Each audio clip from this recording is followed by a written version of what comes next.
Like, subscribe, and comment now, because once you hear what happens inside this place, you won't look at prisons or the human mind the same way again. The transport van screeched to a halt on a strip of frozen asphalt, its tires grinding against ice that never seemed to melt. Snow drifted sideways under floodlights, so bright they erased the night sky. Sergei Volkov felt the jolt through his spine before the engine even shut off. His hands were cuffed behind his back, his ankles chained, his head forced downward by a black hood that smelled of old fabric and fear. Someone yanked him forward. Move. The voice was flat, emotionless. Not angry, not cruel. Worse, indifferent. Sergei stumbled out of the van and onto the ground. The cold cut through his boots instantly, like the earth itself was rejecting him. He couldn't see where he was, but he knew. Everyone did. You didn't need eyes to recognize the end of the world. Black Dolphin Prison. Officially, it was Correctional Colony Number 6, located in a remote corner of Russia near the Kazakh border. Unofficially, it was where the state sent men it never expected to release. Serial killers, terrorists, organized crime leaders, people whose names were erased from public memory but carved deeply into classified files. Sergei had been a detective once. A good one, until he wasn't. The hood was ripped from his head. The prison rose in front of him like a concrete ocean, wave after wave of gray walls topped with coils of razor wire. Watchtowers stood at perfect intervals, guards inside them motionless, rifles pointed not outward, but inward. At the gate, a black metal dolphin was welded into the bars, its shape warped and menacing, as if even the symbol mocked what this place did to people. Sergei swallowed hard. He was supposed to be here as an investigator. Instead, he was arriving as an inmate. Months earlier, Sergei Volkov had been leading an internal corruption case involving illegal prisoner transfers. Men sentenced to standard maximum security facilities were disappearing, reappearing years later mentally destroyed, or not reappearing at all. The trail led upward, toward officials no one touched. Then the evidence vanished. Witnesses recanted, files burned, and Sergei was arrested for accepting bribes from the very criminals he'd been investigating. The trial lasted 4 days. The sentence was life. Inside the gate, guards forced Sergei into a humiliating posture, bent forward, hands bound, head down. Every inmate entered Black Dolphin this way. It wasn't for security. It was symbolic. This place did not break bodies first. It broke minds. They marched him through corridors that smelled of disinfectant and despair. No shouting, no chaos, just the echo of boots and the soft mechanical hum of doors opening and closing behind them. Each sound felt final. In processing, Sergei was stripped, searched, shaved, photographed, and cataloged like an object. His name was replaced with a number, his past with a file, his future with a cell. A guard read the rules without looking at him. You will not speak unless spoken to. You will not look at staff. You will walk with your hands behind your back. You will sleep with the lights on. You will follow commands immediately. Sergei noticed something missing. There was no mention of rehabilitation, no mention of time. His cell was smaller than he expected. Bare concrete, a metal bed bolted to the floor, a toilet without a seat. The light overhead never turned off. There was no window, just a vent that breathed cold air like a living thing. As the door slammed shut, Sergei felt something inside him shift. Not panic, recognition. This place was designed by people who understood the human psyche far too well. Hours, or days, passed. Meals arrived through a slot. Guards never spoke. Sergei tried to count time by his own heartbeat, but even that began to feel unreliable. Sleep came in fragments, interrupted by sudden commands, random checks, lights flickering brighter for no reason at all. Isolation did strange things. Memories sharpened, sounds amplified, thoughts circled like trapped animals. On what he believed was his 5th day, Sergei heard something new. Crying. It came through the walls, distant but unmistakable. Not loud, controlled, like someone trying not to be heard. Then it stopped. The next day, Sergei was taken out for what passed as exercise. A small concrete enclosure, open to the sky but enclosed by towering walls. He was alone, always alone. As he paced, he noticed scratches carved into the wall. Tallies, words, names crossed out so many times they became grooves. One word appeared again and again. Oblivion. When they brought him back, another inmate was being escorted down the corridor. Sergei wasn't allowed to look, but curiosity betrayed him. He glanced sideways for half a second. The man's eyes were vacant. Not scared, not angry, empty. That night, Sergei whispered into the darkness, testing the silence. "Who are you?" For a long moment, there was nothing. Then a voice replied from the vent. Someone who used to remember his name. The voice belonged to Ivan Petrov, another lifer. Former engineer. Convicted of a bombing that killed 12 people. Or so the official story said. "They lie about most of us," Ivan murmured. "Not about why we're here. About what happens once we arrive." Sergei listened, barely breathing. "They don't beat you," Ivan continued. "They don't need to. They let your mind do the work. No sound, no choices, no future. After a while, your thoughts turn against you." Sergei closed his eyes. "I was a detective," he said quietly. "I was investigating this place." Ivan laughed softly. "Then you know too much already." Days later, something changed. Sergei was summoned to interrogation. The room was clean, bright, almost friendly. A man in a suit sat across from him, sipping tea like they were old colleagues. "My name is Viktor Malinov," the man said. "I oversee psychological compliance." "You mean torture?" Sergei replied. Malinov smiled. "Words matter. We don't harm inmates. We observe them." He slid a file across the table. Inside were Sergei's case notes. The corruption investigation. Names circled in red. "You were close," Malinov said. "Too close. Black Dolphin exists to protect society. And sometimes, to protect the state." "You framed me," Sergei said. "We reclassified you," Malinov corrected. "Like everyone else who doesn't fit neatly." Malinov leaned in. "You want to survive here? Forget who you were. Forget why you came. Accept the silence." Sergei stared at the file, heart pounding. "You're not studying criminals," he said. "You're studying what isolation does to people." Malinov didn't deny it. "You call it extreme incarceration," he said calmly. "We call it efficiency." That night, Sergei returned to his cell shaken but alert. He replayed every word, every omission, and then he noticed something new. A faint tapping sound, rhythmic, deliberate, coming from behind the wall. 3 taps. Pause. 2 taps. Pause. 1 tap. Sergei's breath caught. It was Morse code. And the message, once he decoded it, made his blood run cold. "They are lying about who leaves." Before he could respond, alarms blared through the corridor. Boots thundered. A scream echoed, cut short almost instantly. The tapping stopped. The next morning, Sergei's food tray arrived with something extra. A folded piece of paper. No writing. Just a small black dolphin stamped in ink. And beneath it, a single number. Cell block 3. Whatever Black Dolphin Prison was truly hiding, Sergei realized one thing with terrifying clarity. He wasn't just trapped inside it. He was being tested. And the real experiment was just beginning. Have you ever sat in a room so quiet you could hear your own thoughts? Not just hear them, but feel them, watch them unfold like a movie? This isn't just about escaping noise. It's about entering a space where our minds can truly breathe. This is the power of the silence that thinks. In our constantly buzzing world, filled with notifications, deadlines, and endless chatter, true silence has become a luxury. We're so used to the background hum of life that when it suddenly stops, it can feel unsettling, even a little strange. But what if I told you that embracing this quiet is one of the most powerful things you can do for your mind? Think about the last time you were completely alone with your thoughts, with no phone, no TV, no distractions. For many of us, that's a rare occasion.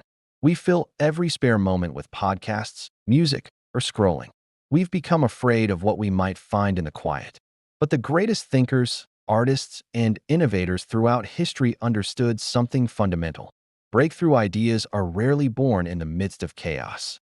They emerge from stillness. Isaac Newton wasn't in a bustling coffee shop when the apple fell.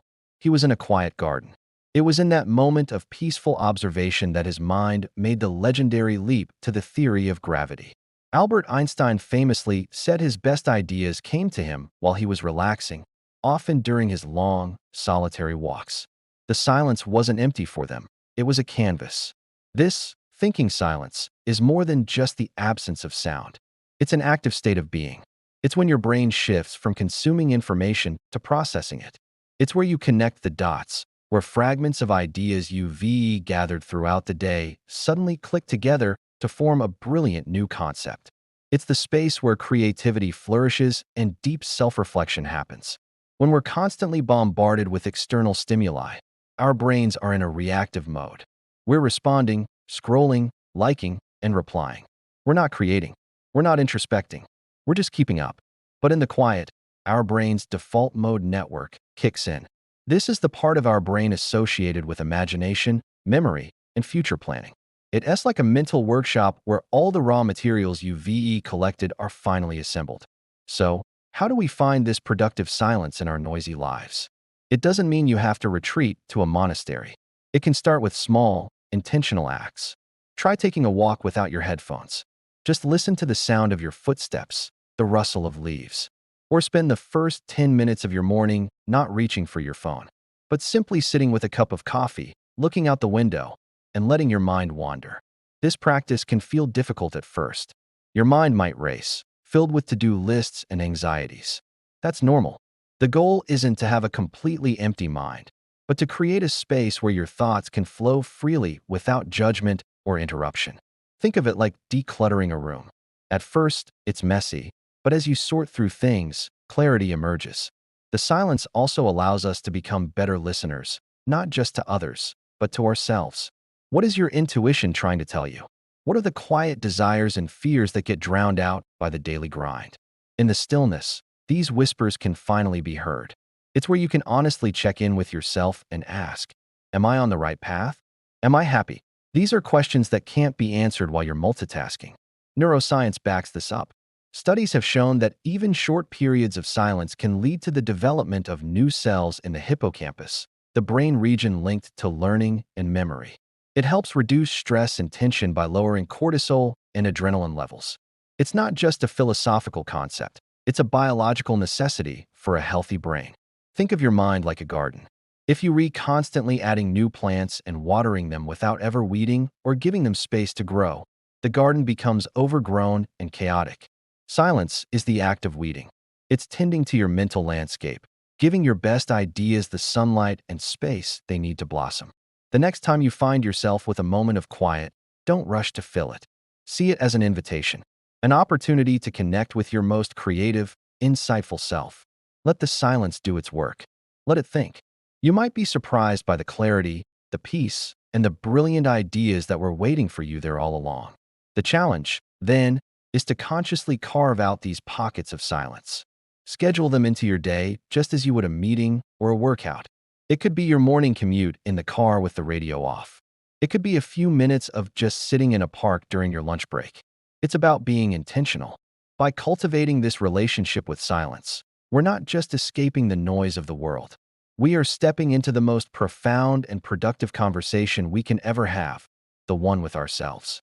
The silence isn't empty. It's full of answers. Thank you so much for joining me on this exploration of the thinking silence.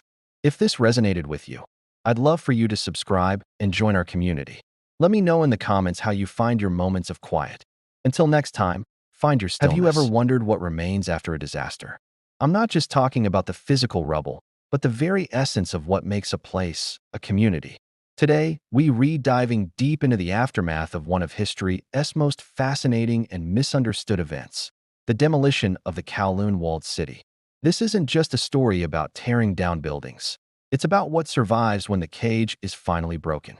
For decades, the Kowloon-walled city was a place of legend, a self-contained, lawless labyrinth teeming with life. It was a city within a city, a vertical slum, a place that many outsiders viewed with a mixture of fear and fascination. But for the tens of thousands who called it home, it was a community, a network of families, businesses, and relationships built in the shadows. So, what happened when the bulldozers finally rolled in?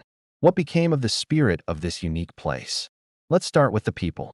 The demolition wasn't a sudden cataclysm. It was a planned, negotiated process. From 1987 to 1992, the government worked to clear the city, offering compensation to its residents. But you can't put a price tag on a home, on a lifetime of memories. For many, leaving was a heartbreaking process. They weren't just losing an apartment. They were losing their entire world. Doctors who had practiced there for decades, noodle makers whose recipes were passed down through generations, families who had known no other life. They were all scattered across Hong Kong. The common narrative is that they were rescued from squalor. And while the sanitary conditions were undeniably poor, This view misses the incredible social fabric that held the walled city together. Neighbors relied on each other in a way that's hard to imagine in a modern high-rise. Doors were often left unlocked. If a child was lost, the entire block would search for them. This was a community forged in adversity, and its dispersal was a profound loss. Many former residents, even years later, spoke with a deep sense of nostalgia for the solidarity they shared within those crowded walls. But did that spirit completely vanish? Not entirely. It adapted. Think of it like a seed from a rare plant being carried by the wind. The original plant may be gone, but new life sprouts elsewhere. Former neighbors stayed in touch, forming new social circles in their new public housing estates. The business owners, the dentists, the craftsmen, many of them set up shop elsewhere, bringing their skills and their reputations with them. The legacy of the walled city wasn't erased. It was integrated into the wider tapestry of Hong Kong. Now, let's talk about the physical space itself. After the last resident left in 1992, the demolition began. It was a monumental task. The city was a tangled mess of illegal structures, jerry-rigged plumbing, and a chaotic web of electrical wires. It took over a year to bring it all down. But even in destruction, the city revealed its secrets. Archaeologists uncovered remnants of the old fort and administrative buildings, the yamen, that had been there long before the high-rises. It was a reminder that this piece of land had a history stretching back centuries. The government made a crucial decision. Instead of building more skyscrapers, they would turn the site into a park. The Kowloon Walled City Park, which opened in 1995, is a beautiful, tranquil space. It's a stark contrast to the chaos that once stood there. But it's not just any park. It's a memorial. The design intentionally echoes the layout of the walled city. The paths trace the old alleyways. The names of streets and buildings are preserved. One of the most poignant features is the preservation of the yamen, the old administrative building. It stands at the heart of the park, fully restored, a direct link to the site's imperial past. There are also bronze sculptures depicting scenes of life in the walled city, children playing, a barber at work. And perhaps most powerfully, there's a scale model of the city before its demolition, a miniature testament to the incredible density and complexity of what was lost. Visiting the park is a surreal experience. You can stand in a quiet garden, listen to birds chirping, and know that you are on the exact spot where thousands of lives were lived in a concrete jungle, stacked one on top of the other. So what really survives the cage? The physical structure is gone, replaced by green lawns and peaceful pavilions. But the memory, the stories, and the spirit of the community endure. The walled city lives on in photographs, in films, in video games, and in academic studies. It has become a global icon of cyberpunk aesthetics and urban anarchy. But more importantly, it lives on in the memories of its former residents and their descendants. It lives on in the park that stands as both a tribute and a public space for a new generation. The story teaches us a powerful lesson about cities and communities. A city is more than its buildings. It's a living organism, a network of human connections. And even when the physical shell is destroyed, that network can find new ways to thrive. The Kowloon Walled City may have been demolished, but its legacy was too strong to be contained. It broke free from its concrete cage and spread out into the world, a powerful reminder of human resilience, community, and the enduring power of place.